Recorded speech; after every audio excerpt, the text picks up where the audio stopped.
Hello, good afternoon, world changers. I hope you're all well and you're bracing yourself with Storm Alley, not having trampolines blown all over your garden and everything. I know certainly my bird feeders are going all over the place at the moment. So anyway, that's what we need resilience for, isn't it? So I'm going to be I'm going to be having Jenny Campbell from the Resilience Engine just joining us. I'm just waiting for her to come on. Hi Simone, nice to see you. And we're going to be exploring exactly what resilience is and why we need it and how it makes our life a hell of a lot easier when we have an abundance of resilience in our life. So just to tell you a little bit about Jenny, she is from the Resilience Engine. She's the CEO of the Resilience Engine, and she's going to be speaking at the Change Your World conference on the 5th of October at the Glasgow Royal Concert Hall. We've got lots of people joining us, so that's great. Unfortunately, we've not got Jenny. Let me see if I can find her. Give me a second, because she's not viewing. She's just sent me a message to say that I need to invite her. Hold on, you need to watch my broadcast for me to invite you.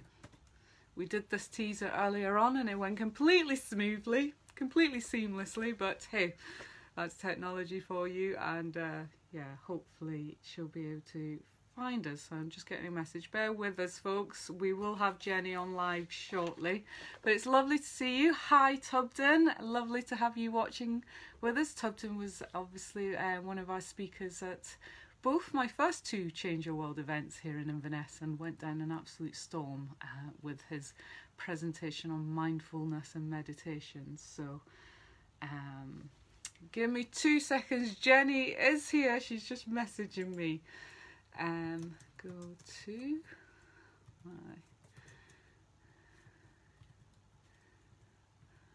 We will be with us. Stay with us.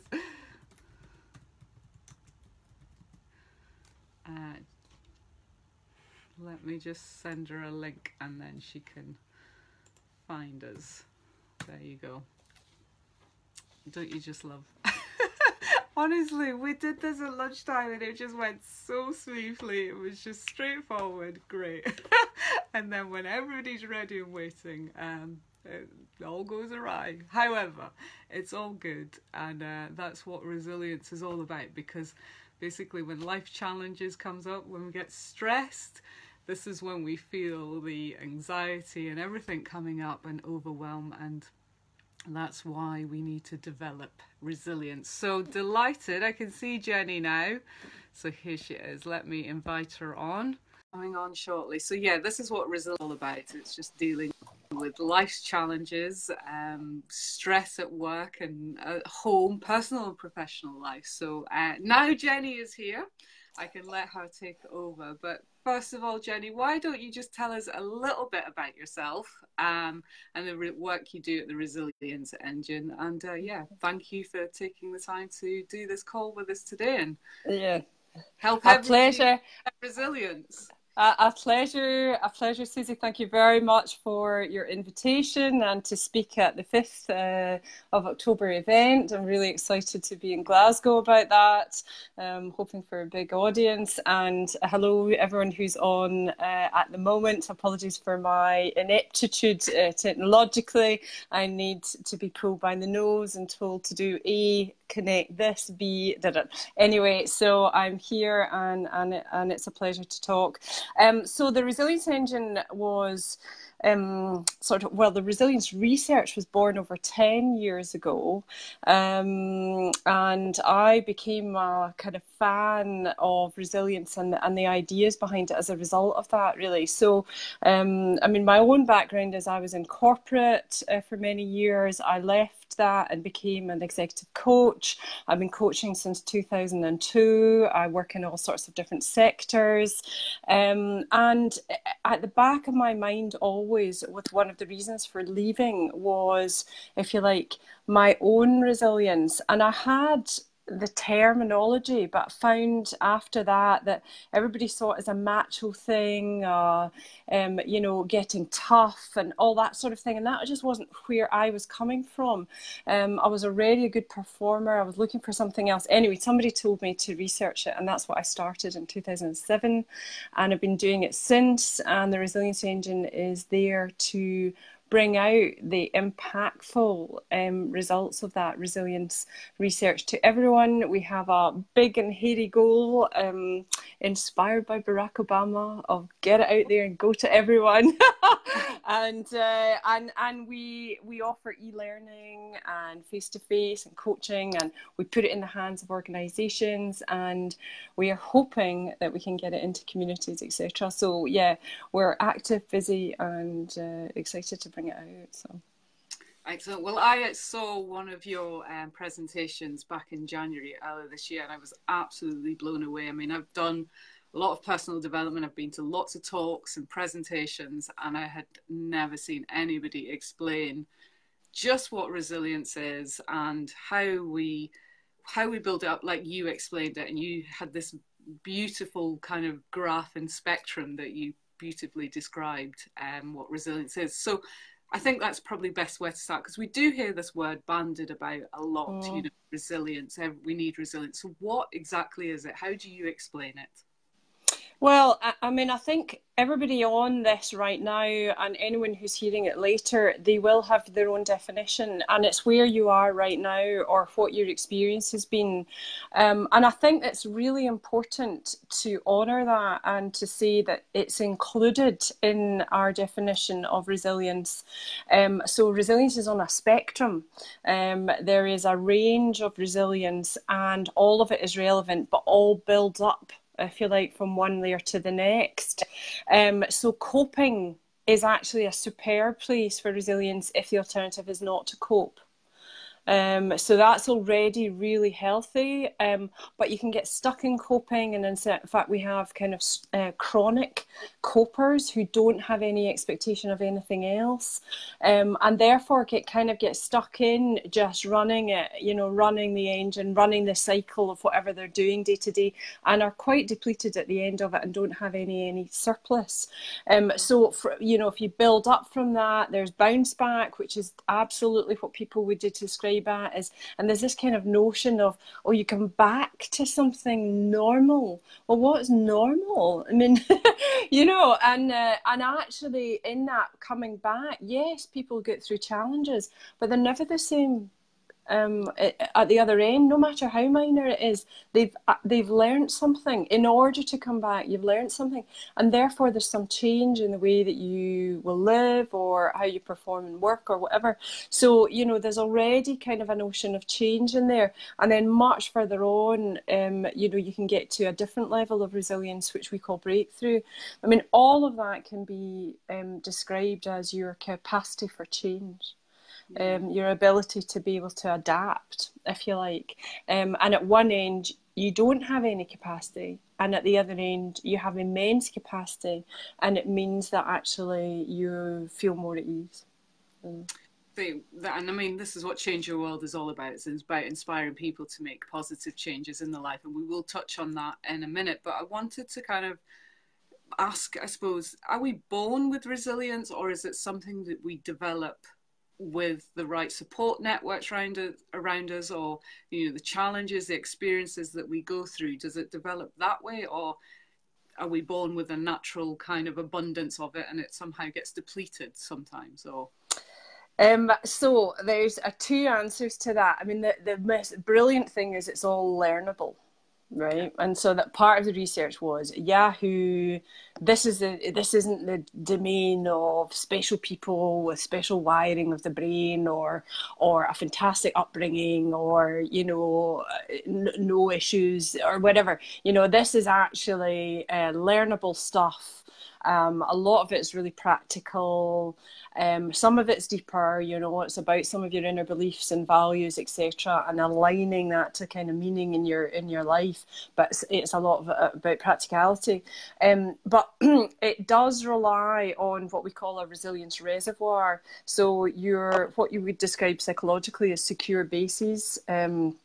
And those with, for example, an addiction that will be very, very deep rooted will not be resilient. Okay. And so actually they don't have that secure base of actually in the world, I'm here for something. Okay. So you really, you do have situations where people have been brought up in a very, very difficult place and actually have to kind of learn what gives them security. Okay. And it can often be, if you take violence on the streets or gangs or whatever, it can be stepping away from what currently is apparently that's where my tribe is, and moving to something different. So there's other aspects about it. We have wiring that can lead to higher depression, and those with any kind of really more serious mental health disorders like bipolar or schizophrenia or whatever, that is in a different domain of our resilience research. So there are exceptions, but the average person, it's just basically there's a lot that's learnable, there's a lot that you can get hold of that's really practical, and you can get hold of that feeling of ease nicely for yourself.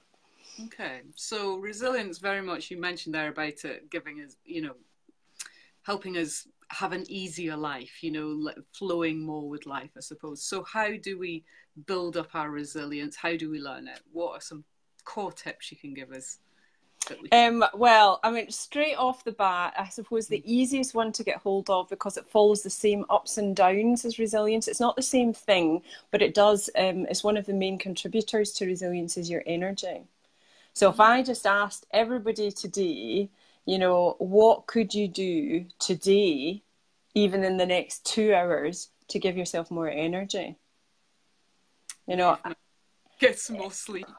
yeah, but actually what you might need, Susie, is different than somebody else, right? And I think that's actually really interesting. So we don't come out with the, here's the tips of well-being, let's look at this, oh, well, that doesn't apply to me because I really don't like doing exercise or whatever, or, I'm not into mindfulness, I like yoga, but I'm not going to do all that meditation stuff. So it's actually very personal, but the fundamental thing is about all the systems of energy that you've got. So we can be mentally depleted, we can be physically depleted, but actually just something like, say, how are you going to plan for a better sleep?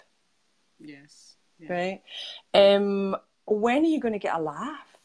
Yes, absolutely. Yeah. I watch Eddie Izzard if I'm really, or I just go onto YouTube, or I'll look for a quote that's funny, or we've just got a puppy, so I watch my puppy. So do you know what I mean? There sort of, really basic things. I give you an example of a client that I worked with this morning, and there were 4 things. Initially, she just couldn't figure it out at all.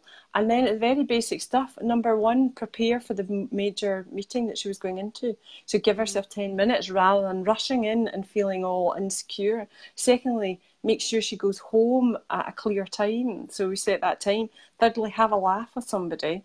And fourthly, connect with somebody who actually is somebody in her core team who really, really gets why she does the job in the first place. Right? Now, all of those things would probably take 5 to 10 minutes.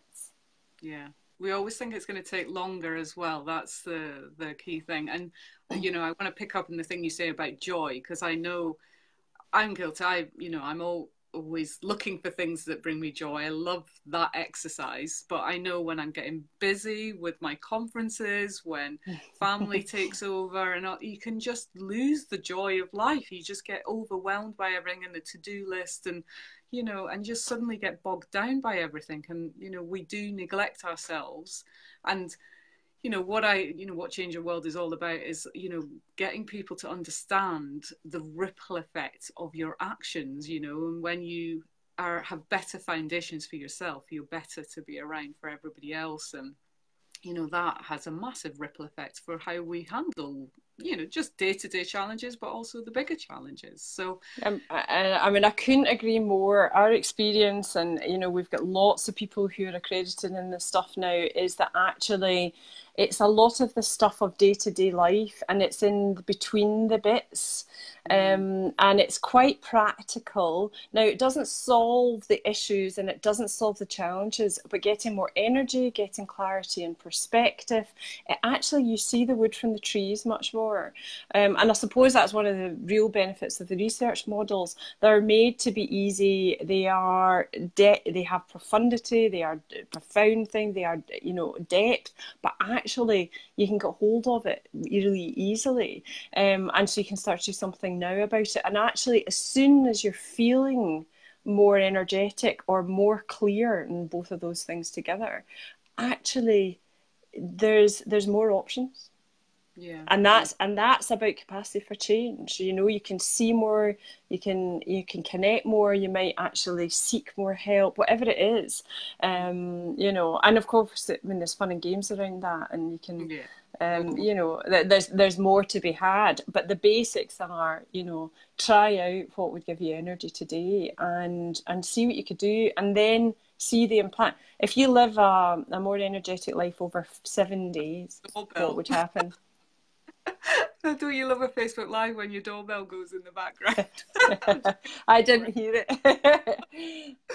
But yeah, I mean, it's interesting, isn't it? Because we say about change, you know, I mean, everybody that's on the Change Your World page, you know, following the work that I do at Change Your World, they want to make some change in their life. So let's touch on that, you know, and how resilience helps us with whatever change.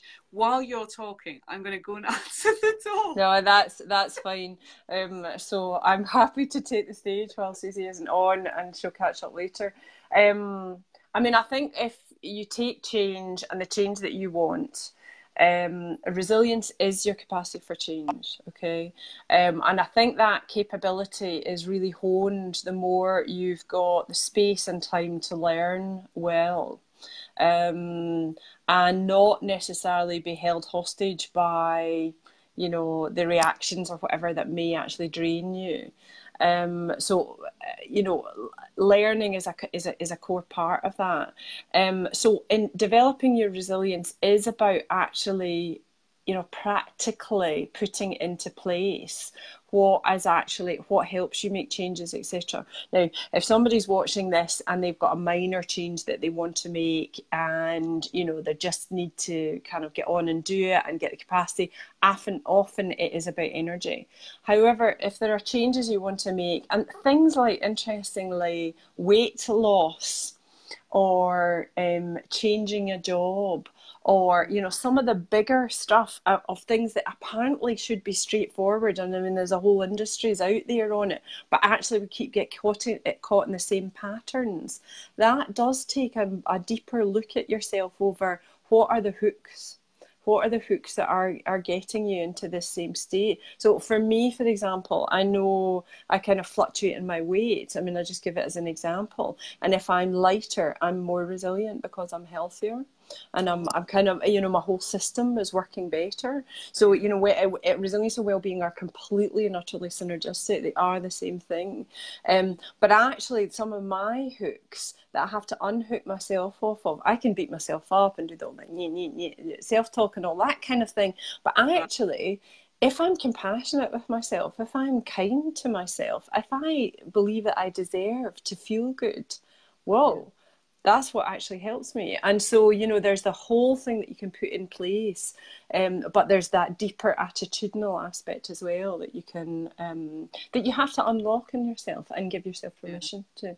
Yeah. You know. Being kind to yourself is absolutely key, because with any change that comes, you can, you know, if you do fall off the wagon or whatever it is you're trying to change, you can berate yourself. And Dr. David Hamilton's going to actually be talking about that at the conference as well, the 5 side effects of kindness, and, you know, talking about how it improves our overall physical health, our mental health, and just our general well-being and happiness. So absolutely. So I've just got a couple of comments here I'm just going to read out. So we've got Annette George. Hi, Annette. She is saying music gives her energy.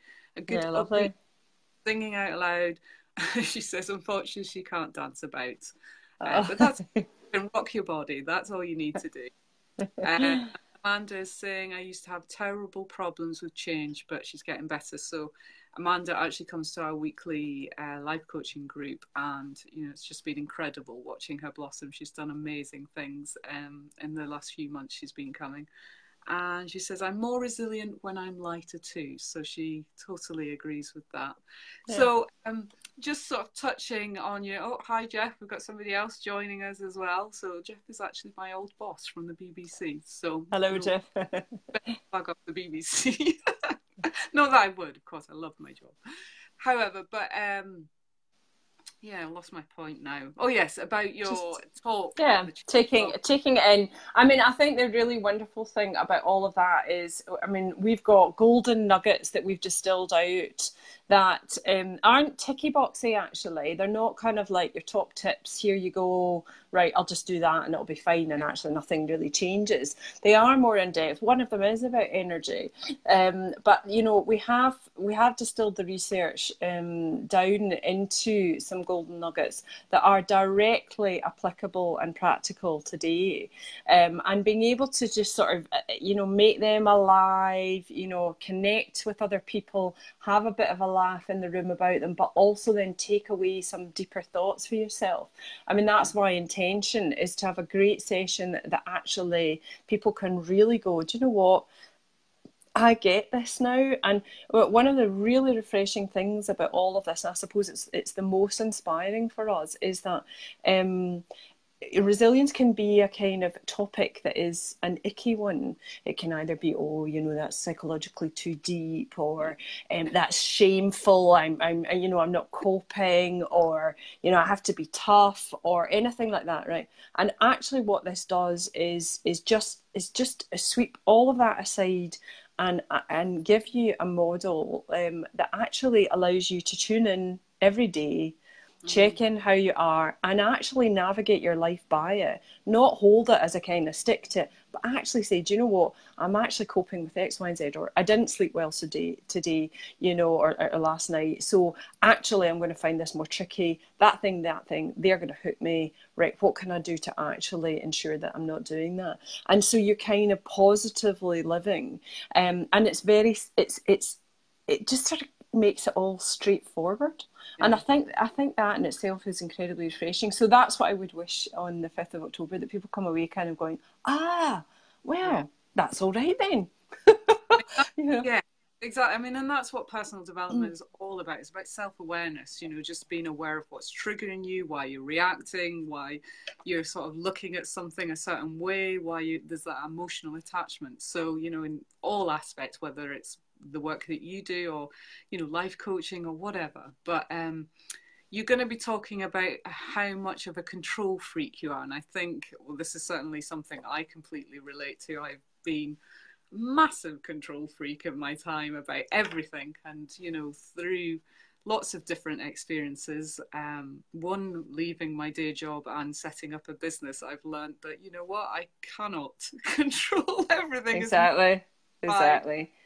And the relationship between resilience and control is quite simple in some ways. So if you're not coping, you do need to get a sort of sense of control and groundedness.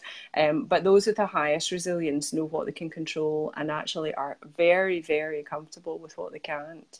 Mm-hmm. And that sort of ability to be able to sit not knowing, not understanding, not, because they're safe in their own skin. And that's what it comes down to, is they know they can call on the resource either within themselves or out with, to get them through a certain situation, and they don't know necessarily how or what, but they trust themselves to do so. So actually, your confidence and everything is an outcome of resilience. So that whole thing about control freak is quite an interesting kind of temperature check. Is sort of, how much of a control freak are you? And I certainly confess, that's one of my starting points. So learning about that is quite an interesting journey. It's trying to identify, well, am I a control freak in the beginning? Because a lot of us will go, no, I'm not a control freak, but then literally trying to control everything. So is that something that you will get us to do at the conference? Oh, I would definitely. We'll start off with some nice, interesting stuff around that, have a bit of a laugh about it, but actually you know, be noticing therefore how you are. And I would say it's very unusual for people to not want some control at some level. So it's just about your scale, where your start point is, knowing that that's one of the kind of, you know, roots in is kind of like, all right, you know, I'm not in control, I don't feel in control, or, you know, actually I'm not going to get in control. So what then? You know, what do I do? So that's where we'll start from and see where we go thereafter. Well, it sounds exciting. I'm looking forward to it. I know that you have to go. You've got another 4 o'clock appointment. So yeah, you will be at the Change Your World conference on the 5th of October at the Royal Concert Hall. So do check out Jenny and her work and come along to the event. And we'll definitely have to do some more workshops. We'll need to get you up here in Inverness as well, I think. Oh, it's a pleasure. It's a pleasure. Be very interested in what you do. So yes, been a pleasure. So thank you for taking the time out. I know you're busy, so it's much appreciated. And, and you know, wishing everybody's resilience well. May your resilience be with you. It's a bit sort of, you know, okay. And I'll see you on the 5th of October. Okay. All right. Brilliant. All right. Thanks a lot, Susie. Bye. Bye, everyone. Bye-bye now. Everyone. Bye-bye. Bye.